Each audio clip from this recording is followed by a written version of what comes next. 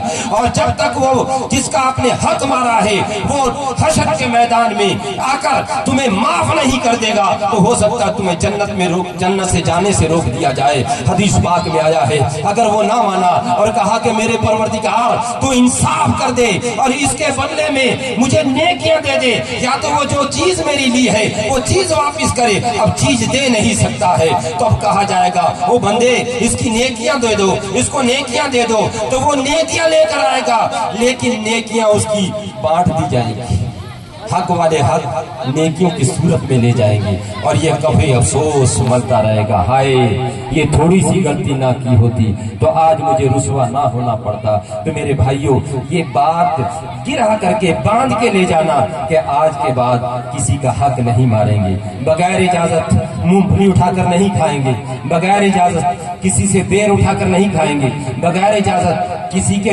ریڑھی سے گاجر اٹھا کر نہیں کھائیں گے۔ یہ پیغام کس کا ہے؟ یہ نبی رحمت صلی اللہ علیہ وسلم کا پیغام ہے۔ ایک اور پیغام سن لے، ایک مسئلہ اور ملاحظہ فرما لے، دھوکے کی تجارت میرے نبی نے حرام قرار دی ہے۔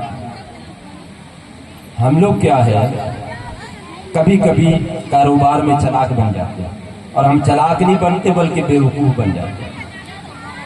سچی سچی کمائی ہوتی ہے، حلال کمائی ہوتی ہے، اور تھوڑا سا اس کے اندر فائدہ سمجھ کے ہم حرام ملا کے ساری کمائی کو حرام بنا لیتے ہیں۔ نبی رحمت صلی اللہ علیہ وسلم تشریف فرما ہے، مدینے کے منڈی کے اندر اناج لگ گیا، مدینے کے منڈی میں اناج کے ڈھیر لگ گئے، منڈی میں اپنا اپنا لوگ اناج لے کر آئے ہیں، کوئی جو لے کر آیا ہے، اور کوئی گیہوں لے کر آیا، کوئی کھجورے لے کر آیا، اور آنے کے بعد کئی چست چلاک جو تھے وہ اپنا اپنا مال بھگو کر لے کر آئے اندر، اوپر سے سوکھا نیچے سے گیلا، ہوتا نا ایسا۔ نرمے کا موسم آ رہا ہے، جو نرما کسانی کا کام کرتے ہیں تو وہ بھی کبھی کبھی پانی گرا لیتے ہیں یا مٹی ڈال لیتے ہیں کہ وزن ہو جائے، لیکن یاد رکھو مسلمانوں یہ مسلمانوں کا طریقہ نہیں ہے۔ میرے نبی نے دھوکے کی تجارت کو حرام قرار دیا ہے۔ یہ صحابہ کرام اور یہ مدینے کی منڈی کے اندر میرے نبی تشریف لاتے ہیں، ایک جو بھنڈار تھا جو گیہوں کا یا اس کا جو کا بھنڈار تھا، آپ نے اس کے اندر ہاتھ ڈالا، جب ہاتھ ڈالا تو اندر سے گیلا گیہوں آیا، اندر سے گیلا جو آیا۔ آپ فرماتے ہیں کان کھول کے سن لو، دھوکے کی تجارت کو اللہ نے حرام قرار دے دیا۔ تو انہوں نے گرہ باندھ لی، یا رسول اللہ آج کے بعد دھوکے کی تجارت نہیں کریں گے۔ یہی آپ کا ہندوستان مالابار کی زمین ہے، کیرلا کی زمین ہے، اور مدینے سے تاجر لوگ، بزنس مین لوگ ریشم کا کپڑا لے کر آتے ہیں، اور ریشم کا کپڑا یہاں بیچ کر یہاں سے گرم مسالے لے کر جاتے ہیں۔ تجارت والے ایسے ہی کرتے ہیں کہ ایک علاقے سے مال لے کر آئے اور دوسرے علاقے کا سستا مال لے جا کر دوسرے علاقے میں بیچا جاتا ہے۔ یہ کسی کی بچی ہے چھوٹی، تو برائے کرم یہ اسٹیج پہ اوپر دکھائی جا رہی ہے، جس کے ہاتھ میں پنک کلر کا غبارہ ہے، فراک پہنی ہوئی ہے، چپلیں ہیں اس کے ہاتھ میں۔ یہ کسی کی بھی بچی ہو وہ لے جائیں، کیونکہ ان کی ماں ان کے ابا ان سے بچڑ گئے ہیں۔ تھوڑا سا یہ دھیان کر لیں، کسی کی بھی ہو تو آواز دے کے اس بچی کو لے سکتے ہیں۔ درود پاک پڑھ لیجیے، اللہم صلی علی سیدنا و مولانا محمد و بارک وسلم، صلاۃ و سلام علیک سیدی یا رسول اللہ۔ اے نبی کے دیوانوں، نبی کی محفل میں بیٹھنے والوں، میرے نبی نے فرمایا تو سننے والوں نے ادھر سے سن کر ادھر نکالا نہیں، بلکہ گرہ باندھ لی، بات کو اپنے سینے کے اندر لے لیا، اور لینے کے بعد اب مالابار کی زمین پر جب بزنس کے لیے آتے ہیں تو آنے کے بعد یہاں تھان بچھے ہوئے ہیں، ریشم کے تھان بچھ گئے، ادھر